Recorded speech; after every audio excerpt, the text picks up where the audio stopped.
Antes de entrar en el estudio del capítulo 16 que presenta las 7 copas de ira y la reacción de los infieles ante el juicio de Dios, quiero enfocar un punto que es muy importante. El Apocalipsis no es un documento histórico de fechas, personajes específicos y otros detalles exactos. El Apocalipsis es la interpretación simbólica de la realidad espiritual en los últimos días del primer siglo. Por tanto, cuando nosotros estudiamos estas visiones, especialmente tengo en mente las copas de ira, no debemos buscar tanto cierto acontecimiento específico en fecha específica, ni debemos tratar de encontrar ciertos individuos a los cuales todo esto se aplicaba y en los cuales se cumplió exactamente, sino que debemos entender que este simbolismo de las copas de ira nos está revelando sencillamente que la ira de Dios iba a ser derramada, fue derramada, sobre los perseguidores del pueblo de Dios y sobre aquellos que aceptaron el señorío, la deidad, si quiere, de la bestia. Nosotros no vamos, por tanto, a buscar detalles exactos, pero sí nos está revelando un mensaje de suma importancia, que es la realidad espiritual tras los acontecimientos de aquel tiempo, que nos revela realidades espirituales en cuanto a nuestro Dios soberano, su justicia, su santidad, la seguridad del cristiano y el hecho de que los injustos y los que luchan contra el pueblo de Dios, tarde o temprano, tendrán que sufrir la ira de Dios. En general, sugiero que compare estas copas de ira con las plagas que Dios envió contra Egipto en Éxodo capítulo 7 al 10. Encontrará, como lo hemos hecho en casos anteriores, encontrará muchas semejanzas. Sin duda, aquellas plagas sirvieron como base para mucho del simbolismo que encontramos revelado aquí en este capítulo 16 en las copas de ira.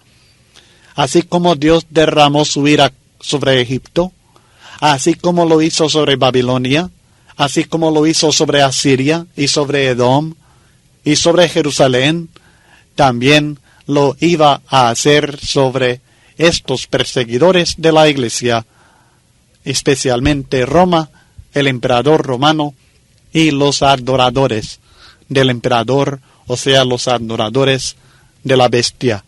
Y esto es lo que el texto nos presenta, que este juicio fue derramado sobre la tierra. El versículo 1 dice: oí una gran voz que decía desde el templo a los 7 ángeles, y de derramad sobre la tierra las 7 copas de la ira de Dios. Estas son cosas que iban a suceder no en el infierno, no en la eternidad, sino durante el tiempo y en esta tierra. Este juicio fue derramado, la ira de Dios fue derramada sobre la tierra en la forma de estas 7 copas de la ira de Dios, que son simbólicas, por supuesto. Y especialmente cayó esta ira de Dios, cayeron estas copas de ira sobre los perseguidores de la iglesia. Notemos en varios versículos aquí en el capítulo 16. En el versículo 2 dice que cayó sobre los hombres que tenían la marca de la bestia y que adoraban su imagen. Estos son los adoradores de la bestia. En el versículo 6 dice que cayó sobre aquellos que derramaron la sangre de los santos y de los profetas. Luego en los versículos 9 y 10, la Biblia habla de aquellos que blasfemaban el nombre de Dios y que no se arrepintieron para dar gloria a Dios. En el versículo 10 dice claramente que cayó en la 5ª copa sobre el trono de la bestia y sobre su reino, sobre el reino o el imperio romano.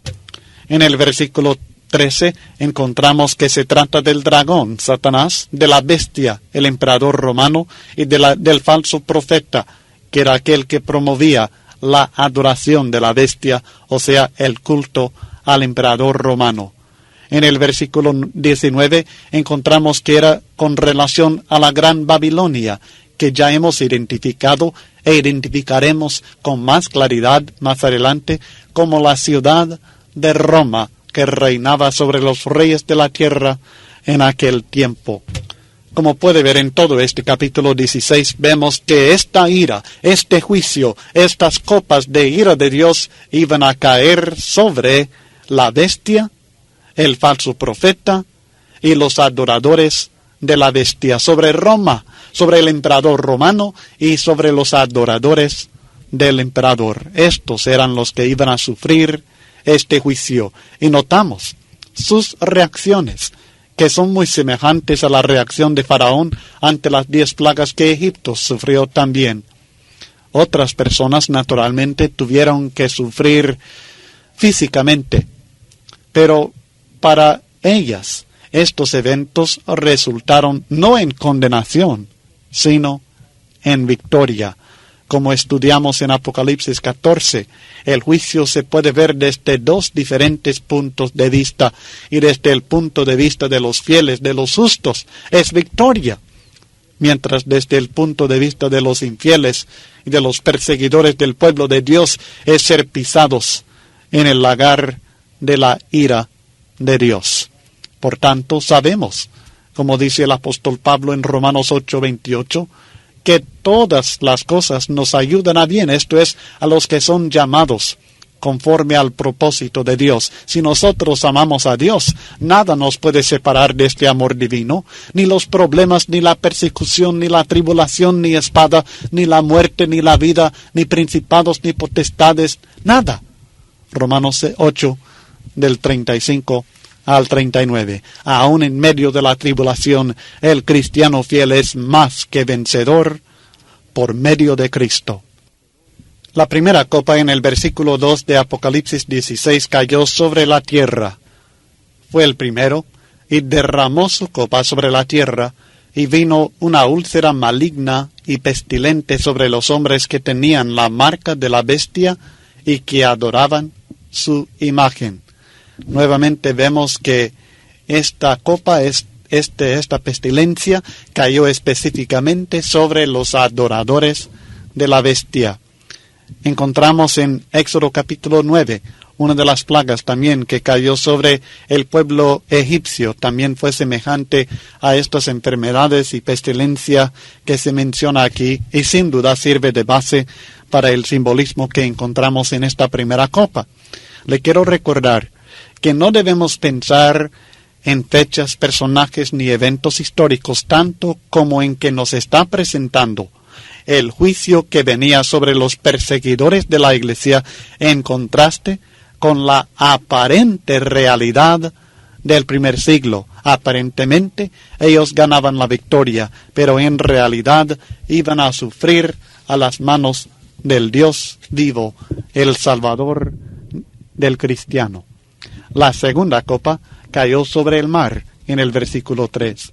El segundo ángel derramó su copa sobre el mar, y éste se convirtió en sangre como de muerto, y murió todo ser vivo que había en el mar.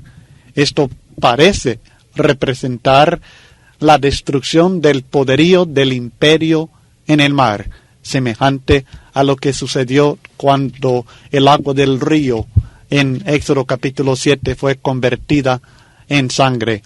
Sangre como de muerto, dice el texto, o sea, sangre coagulada, sangre sin vida, sangre ya coagulada como si fuera de una persona muerta. Y todo ser vivo, dice, que estaba en el mar, murió.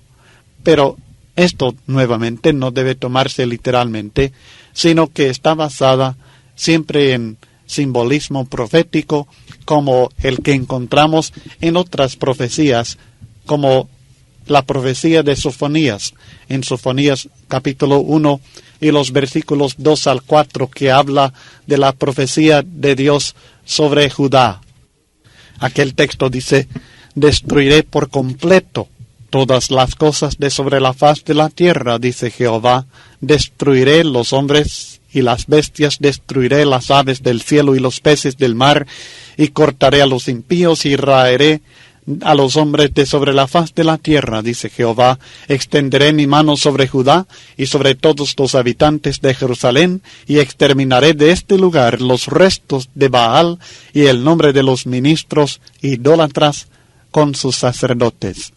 En los primeros dos versículos, el 2 y el 3 de Sofonías capítulo 1, parece como si Dios hablara de una destrucción total de toda la vida en toda la faz de la tierra. Pero luego en el versículo 4 encontramos ya que especifica que se trata de una destrucción de aquellos que adoraban a Baal, aquellos idólatras y los ministros idólatras, o sea, sobre los habitantes de Judá y de la ciudad de Jerusalén, que Dios traía un juicio, un castigo sobre ellos. Los profetas, no puedo explicar por qué, solamente sé que así es, que en la Biblia los profetas frecuentemente hablan de una destrucción total, de raer de la faz de la tierra a todo ser viviente, pero no es literal aquello, sino que se trata de una destrucción, un juicio temporal, limitado a cierto pueblo en cierto tiempo, de cierta manera, pero Dios quiere revelar sin duda que es una destrucción terrible la que venía. Lo mismo sucede en la profecía de Isaías en el capítulo 13, en su profecía sobre Babilonia. Así que no nos debe extrañar este simbolismo aquí en Apocalipsis 16 y el versículo 3, en la segunda copa que cayó sobre el mar. Luego, en los versículos 4 al 7, encontramos la tercera copa que cayó sobre las aguas dulces.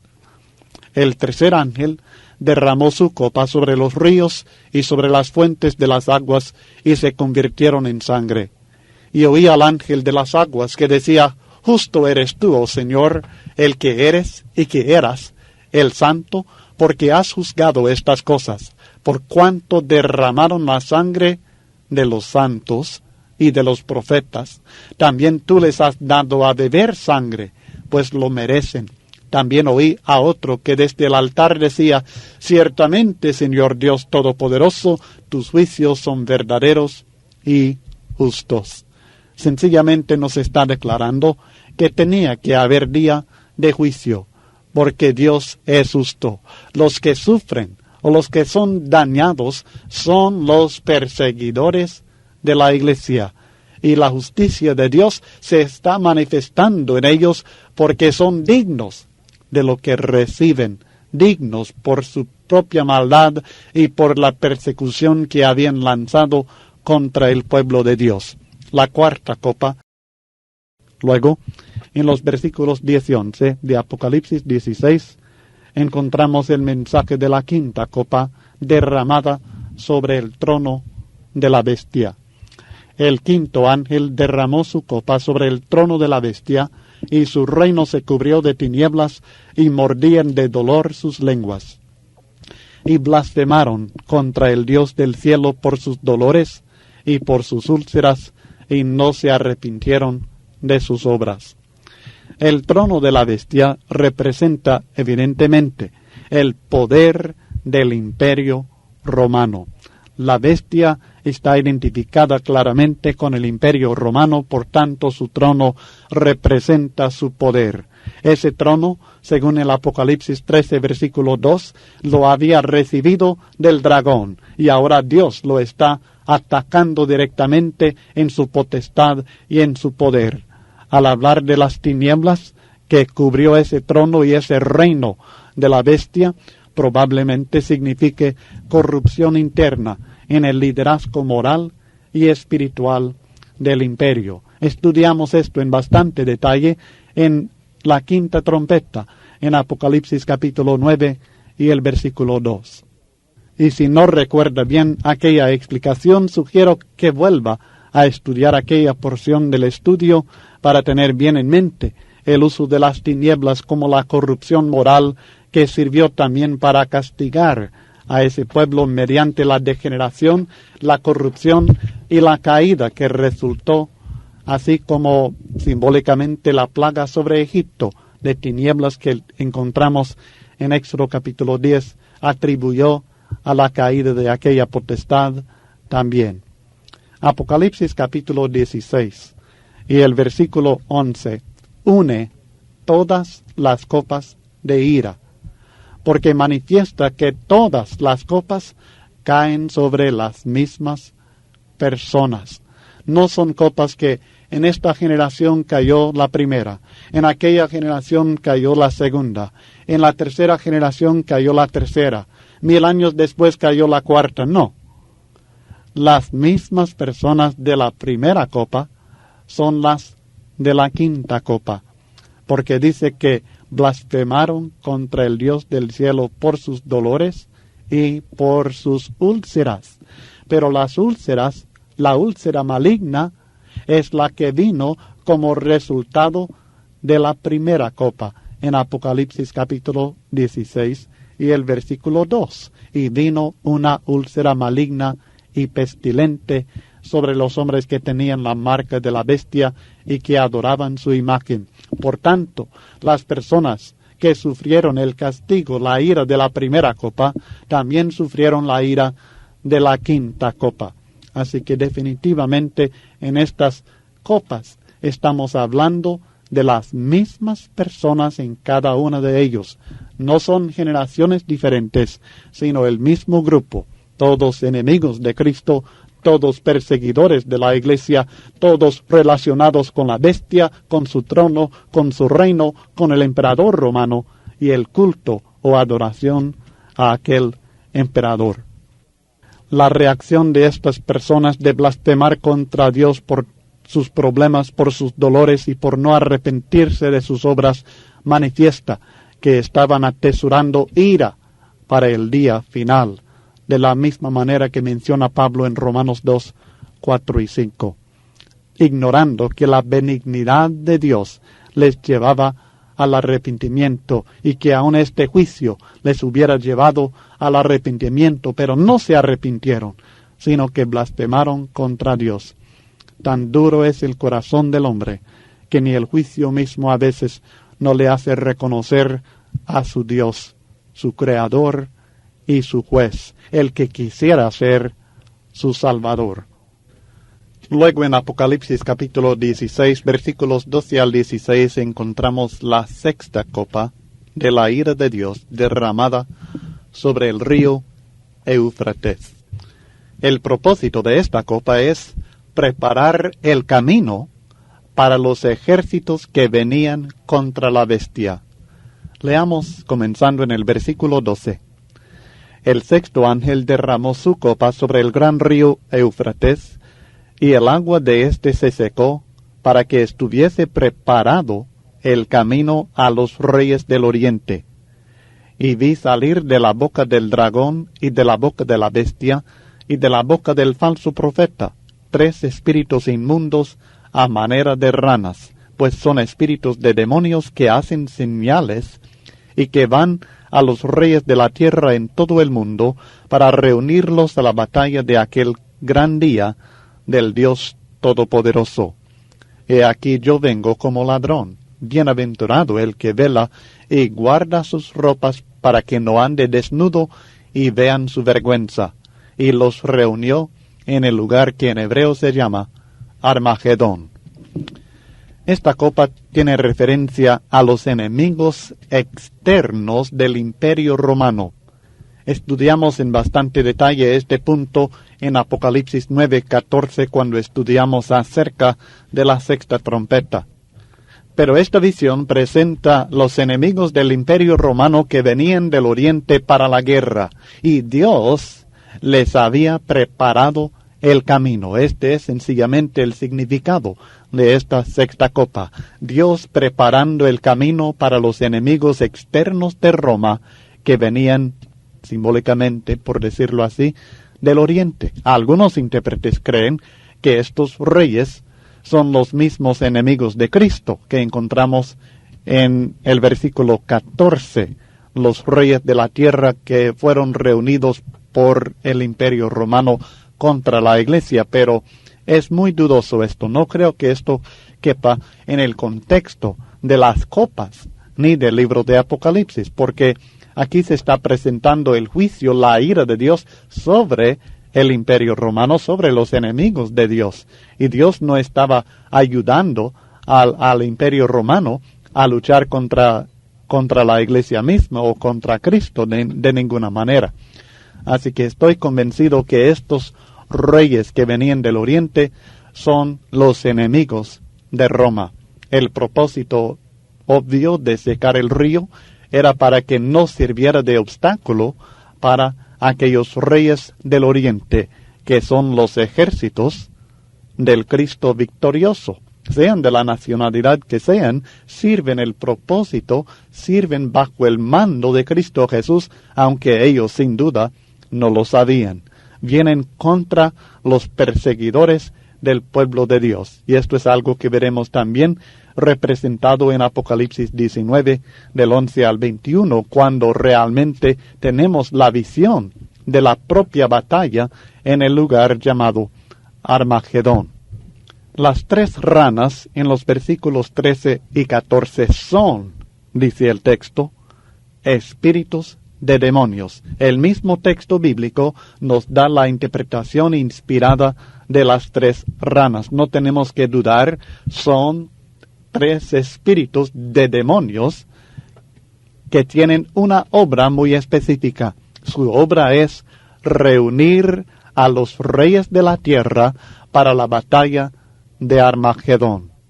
El texto no nos da los detalles acerca de cómo se logró todo esto, pero sí nos revela la realidad espiritual tras lo que iba a suceder exactamente así en cuanto a lo histórico, en cuanto a la realidad que iba a vivir el Imperio Romano al ser destruido por la ira de Dios. Estos demonios engañan a las naciones para que ayuden a la bestia y al dragón en su lucha contra Cristo y su iglesia. Tenemos los reyes de la tierra que fueron preparados por Dios para venir contra el Imperio Romano, contra la bestia. Pero luego encontramos a estas naciones aliadas de la bestia que fueron engañadas y preparadas para luchar contra Cristo y contra su iglesia. Y esto encontramos en el versículo 14 del capítulo 17.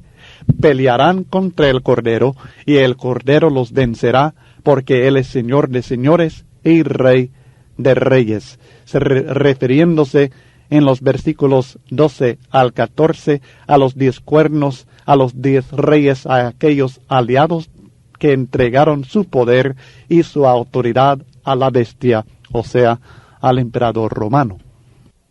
Es lo mismo que encontramos también en el capítulo 19 y el versículo 19, ya reunidos para la batalla. El texto dice: y vi a la bestia, a los reyes de la tierra y a sus ejércitos reunidos para guerrear contra el que montaba el caballo y contra su ejército. Y por supuesto fueron vencidos por Cristo y sus ejércitos. Pero esta es la obra de estos espíritus de demonios: reunir a los reyes de la tierra para la batalla de aquel gran día del Dios Todopoderoso. Y esto es lo que tenemos cumplido ya en Apocalipsis 19 y los versículos 19 y 20. Para lograr este fin, hacen señales engañosas, dice el texto. Esto es semejante a lo que vimos en el caso de la segunda bestia en Apocalipsis 13 y los versículos 13 al 14, que hace grandes señales, engañando a los moradores de la tierra con las señales que se le ha permitido hacer y mandándolos que deben hacer imagen y adorar a la imagen de la bestia.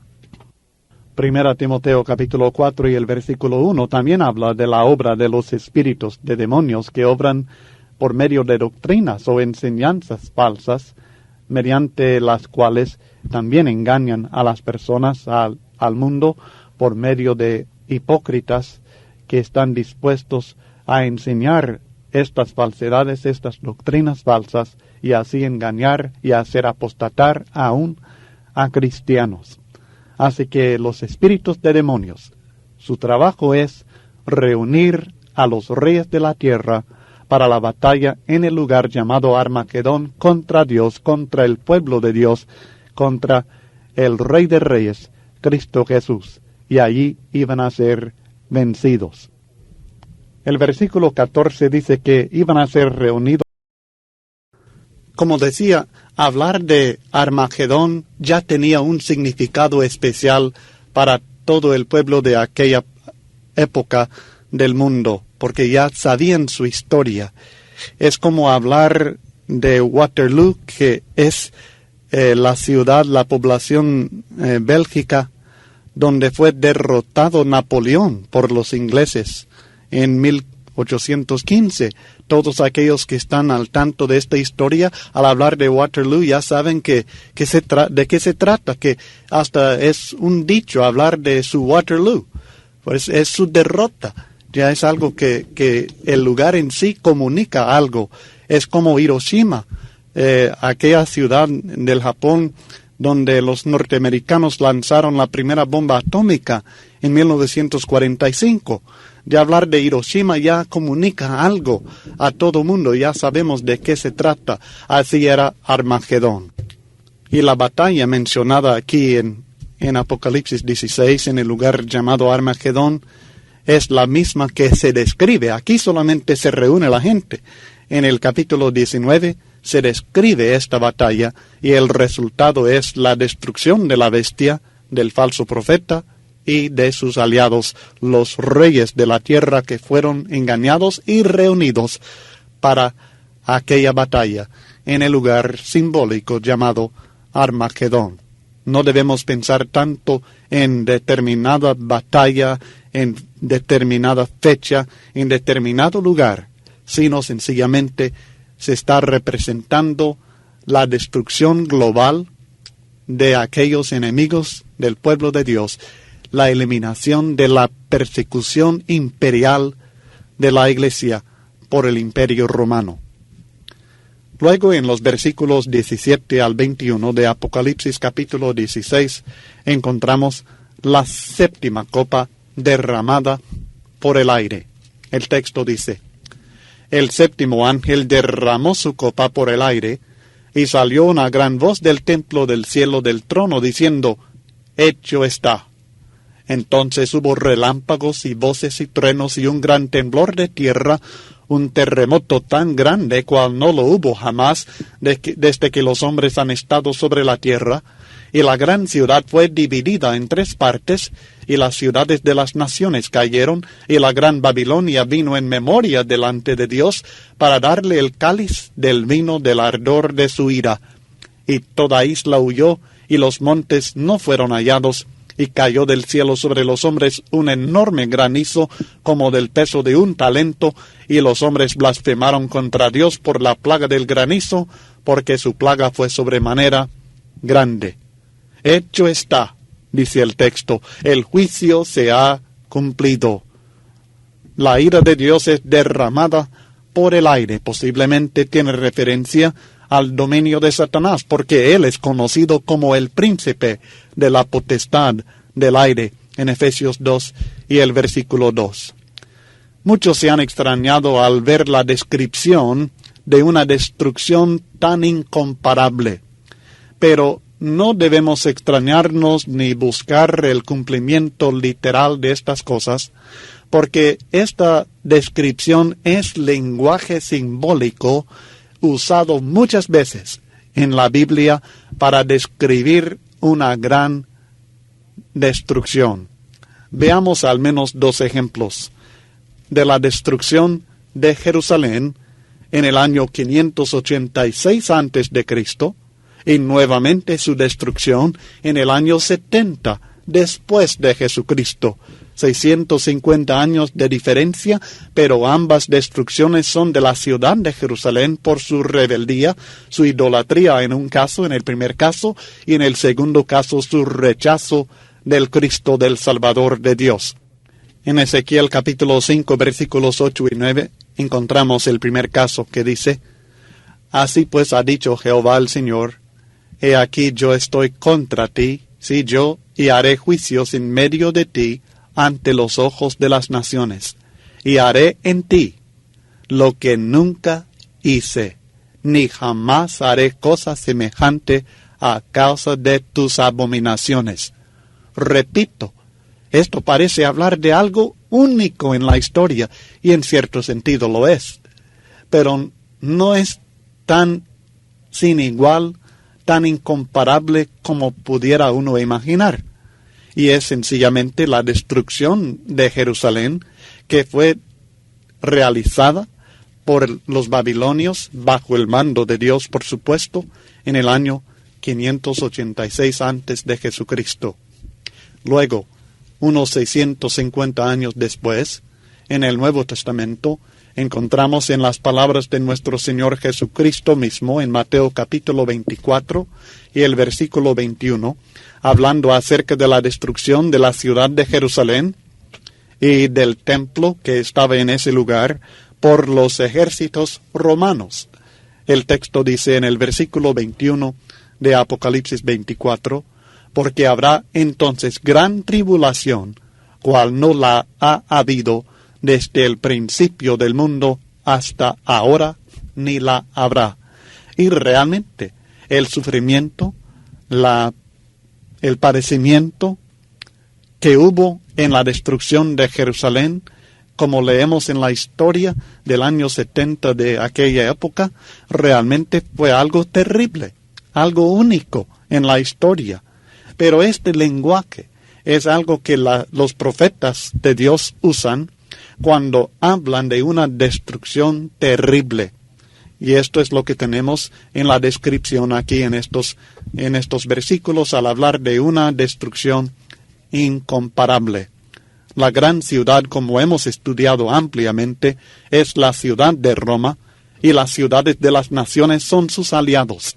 En el versículo 18 del capítulo 17 de Apocalipsis, tenemos la interpretación inspirada de la gran ciudad. Es aquella ciudad que reina sobre los reyes de la tierra. Y la única que reinaba en aquel tiempo sobre los reyes de la tierra, la gran ciudad, era Roma, por supuesto. El imperio romano entonces es el objeto de esta ira divina y de esta descripción que se describe en más detalle en cuanto a sus resultados en el capítulo 18 que estaremos estudiando enseguida.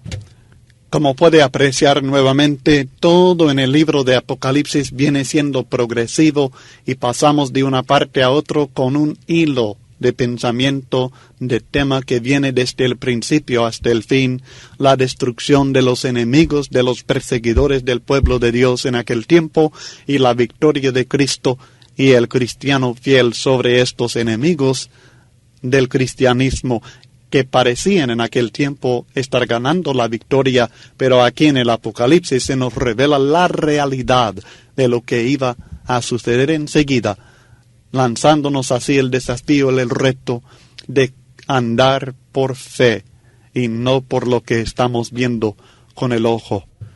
En el versículo 19, la gran ciudad, la gran Babilonia, como hemos notado la ciudad de Roma, vino en memoria delante de Dios para darle el cáliz del vino del ardor de su ira, que es sencillamente una manera descriptiva de hablar de que Dios la castigó.